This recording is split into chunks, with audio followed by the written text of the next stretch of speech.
사사기 13장.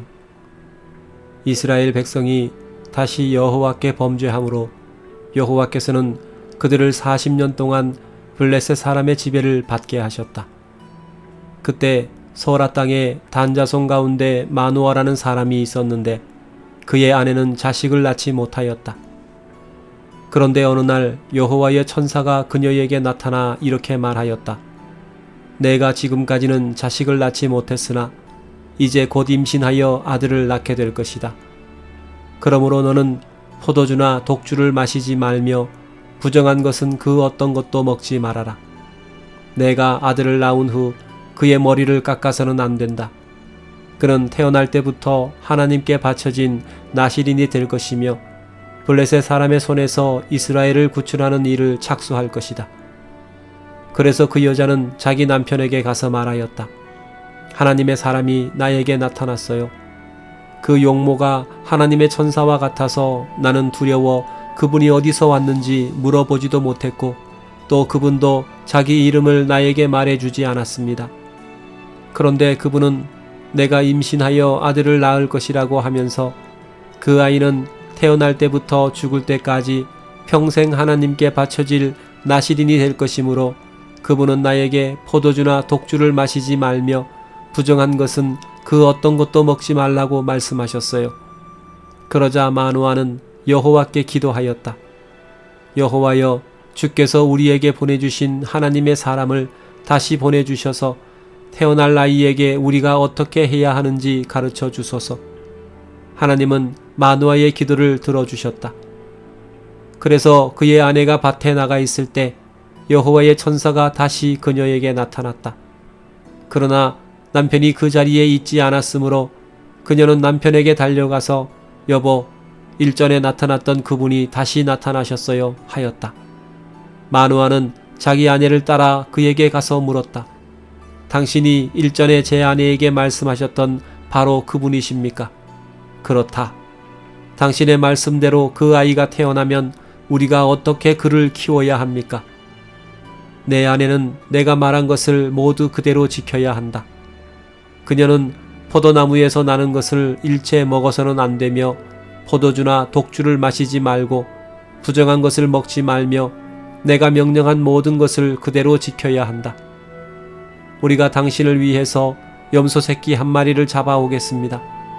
그때까지 여기서 기다려 주십시오. 내가 나를 기다리게 하여도 나는 내 음식을 먹지 않겠다. 그러나 내가 만일 불로 태워 바치는 번제물을 준비하면 그것을 여호와께 드려라. 마누아는 아직도 그가 여호와의 천사인 것을 알지 못하였다. 마누아가 여호와의 천사에게 당신의 이름이 무엇입니까? 당신의 말씀이 이루어지면 우리가 당신을 높이 받들겠습니다 하자. 그는 내가 어째서 내 이름을 묻느냐? 그것은 내가 알 수 없는 묘한 일입니다 하고 대답하였다. 그래서 마누아는 염소 새끼 한 마리와 곡식으로 드리는 소제물을 가져와 바위 위에서 여호와께 드렸다. 그때 여호와께서는 마누아와 그의 아내가 지켜보는 가운데 놀라운 일을 행하셨는데 제단에서 불꽃이 나와 하늘로 치솟자 여호와의 천사가 그 불꽃을 타고 하늘로 올라갔다. 이것을 본 마누아와 그의 아내는 얼굴을 땅에 대고 엎드렸다. 여호와의 천사가 마누아와 그 아내에게 다시 나타나지 않자 마누아는 그분이 여호와의 천사인 줄 알고 자기 아내에게 우리가 하나님을 보았으니 이제 우리는 틀림없이 죽게 될 것이요 하였으나 그의 아내는 이렇게 대답하였다. 만일 여호와께서 우리를 죽이려고 하셨다면 우리의 재물을 받지도 않으셨을 것이며 또 우리에게 이런 놀라운 일을 보여주거나 그런 말씀을 하시지도 않았을 거예요. 그녀는 아들을 낳아 이름을 삼손이라고 지었다. 그가 자라자 여호와께서 그를 축복하셨다. 그가 소라와 에스다올 사이 마하네 단에 있을 때 여호와의 성령께서 그를 감동시키기 시작하셨다. 사사기 14장.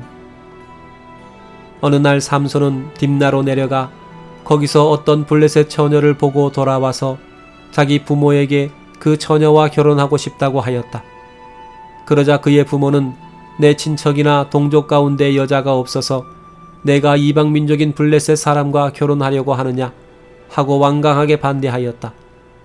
그러나 삼손은 아버지에게 나를 위해 그 여자를 데리고 오십시오. 그녀는 내 마음에 꼭 드는 여자입니다 하고 말하였다. 그의 부모는 이것이 여호와께서 계획하신 일인 줄을 알지 못하였다.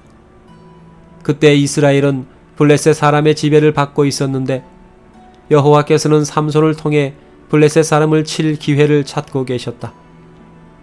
삼손이 자기 부모와 함께 딥나로 내려가던 중 딥나의 포도원에 이르렀을 때 갑자기 젊은 사자 한 마리가 그를 보고 으르렁거리며 달려나왔다. 그 순간 여호와의 성령께서 그에게 힘을 주심으로 그는 마치 염소 새끼를 찢듯이 맨손으로 그 사자를 찢어버렸다. 그러나 그는 그 일을 자기 부모에게 말하지 않았다. 그러고서 그가 딥나로 내려가서 그 여자를 만나 이야기를 해보니 그녀가 더욱 좋아졌다. 얼마 후에 삼손이 그 여자와 결혼하려고 다시 딥나로 내려가다가 길을 벗어나 그 사자의 사체가 있는 곳으로 가보았다. 그런데 이상하게도 죽은 그 사자의 몸에는 벌떼가 모여 있었고 약간의 꿀이 있었다. 그래서 그는 손으로 그 꿀을 떠서 걸어가며 먹고 그의 부모에게도 가지고 가서 드렸으나 그는 그 꿀을 사자의 몸에서 가져온 것이라고 말하지 않았다. 그의 아버지가 그 여자의 집에 갔을 때 삼손은 거기서 잔치를 베풀었다. 신랑이 이렇게 하는 것은 그곳의 풍습이었다. 블레셋 사람들은 삼손을 보고 30명의 청년들을 보내 그와 함께 즐기게 하였다. 그때 삼손이 그들에게 말하였다. 내가 너희에게 수수께끼 하나를 내겠다. 만일 너희가 잔치하는 7일 동안에 그 답을 알아맞추면 내가 너희에게 베옷 30벌과 겉옷 30벌을 주겠다. 그러나 만일 알아맞추지 못하면 대신 너희가 나에게 베옷 30벌과 겉옷 30벌을 주어야 한다. 그러자 그들이 삼손에게 좋다. 수수께끼를 말해보아라. 어디 한번 들어보자 하고 말하였다. 그때 삼손은 이런 수수께끼를 제시하였다. 먹는 자에게서 먹는 것이 나오고 강한 자에게서 단 것이 나왔다. 그러나 그들은 3일이 지나도록 그 수수께끼를 풀지 못하였다. 그러자 그들은 4일째 되는 날에 삼손의 아내에게 가서 이렇게 말하였다. 내 남편을 구슬려 그 수수께끼의 답을 얻어내라. 그렇지 않으면 우리가 너와 내 아버지의 집을 불로 태워버리겠다. 너희가 우리의 소유를 뺏으려고 우리를 초대하였느냐? 그래서 삼손의 아내는 남편에게 기대어 울며 말하였다. 당신은 나를 미워하고 사랑하지 않는가 봐요. 당신이 내 백성에게 수수께끼를 내고도 나에게는 그 답을 말해주지 않았잖아요. 그러자 삼손은 무슨 소리요? 내가 우리 부모님에게도 그 뜻을 말하지 않았는데 어떻게 당신에게 말할 수 있겠소? 하고 대답하였다. 삼손의 아내가 그 잔치 기간에 계속 울며 졸라대자 결국 그는 견디다 못해 7일째 되는 날에 그녀에게 그 수수께끼의 답을 말해주고 말았다. 그래서 삼손의 아내는 그 수수께끼의 답을 자기 백성들에게 가르쳐 주었다. 7일째 되는 날 해지기 전에 그곳 사람들이 삼손에게 말하였다. 무엇이 꿀보다 달겠으며 무엇이 사자보다 강하겠는가? 그러자 삼손이 그들에게 대답하였다. 너희가 내 암소로 밭을 갈지 않았더라면 내 수수께끼를 풀지 못했으리라. 그때 여호와의 성령께서 삼손에게 힘을 주심으로 삼손은 아스글론으로 내려가서 그곳 주민 30명을 죽이고 그들의 옷을 벗겨서 수수께끼를 푼 사람들에게 주었다. 그러고서 삼손은 화가 머리끝까지 치밀러 올라 자기 집으로 돌아가 버렸다. 그리고 삼손의 아내는 그의 결혼식에 참석했던 제일 친한 친구에게 주어졌다. 사사기 15장. 얼마 후 추수 때가 되었을 때 삼손은 염소 새끼 한 마리를 가지고 처갓집으로 가서 장인에게 내가 아내의 침실로 들어가겠습니다 하였으나 장인은 그를 들어오지 못하게 하며 이렇게 말하였다. 나는 정말 자네가 내 딸을 미워하는 줄로 알고 자네 친구에게 딸을 주고 말았네. 그러나 자네 처제가 더 아름답지 않은가? 대신 그 애와 결혼하게. 그러자 삼손은 화를 내며 이번에는 내가 블레셋 사람들에게 무슨 짓을 해도 나에게 책임이 없습니다 하고 말하였다. 그러고서 그는 밖으로 나가 여우 300마리를 잡아 2마리씩 서로 꼬리를 붙들어 매고 그 매듭에 회를 단 다음 거기에 불을 붙여 블레셋 사람의 곡식밭으로 여우를 내몰았다. 이렇게 해서 그는 이미 베어놓은 곡식단과 아직 배지 않은 곡식과 그리고 감람원을 모조리 태워버렸다. 그때 블레셋 사람들이 누구 짓이냐 하고 묻자 어떤 사람이 딥나 사람의 사위 삼손의 짓이요 그의 장인이 삼손의 아내를 그의 친구에게 주었기 때문이요 하고 대답하였다. 그래서 블레셋 사람들은 올라가서 그 여자와 그녀의 아버지를 불에 태워 죽였다. 그래서 삼손은 그들에게 너희가 이런 짓을 하였으니 내가 반드시 너희에게 원수를 갚고야 말겠다 하였다. 그러고서 그는 그들을 쳐서 수없이 죽이고 내려가서 에담 바위 동굴에 머물러 있었다. 그러자 블레셋 사람들이 올라와서 유다의 진을 치고 레히 일대를 점유하였다. 그때 유다 사람들이 너희가 무엇 때문에 와서 우리를 치려고 하느냐 하고 묻자 그들은 삼손이 우리에게 행한 대로 갚아주기 위해서 그를 잡으러 왔다 하고 대답하였다.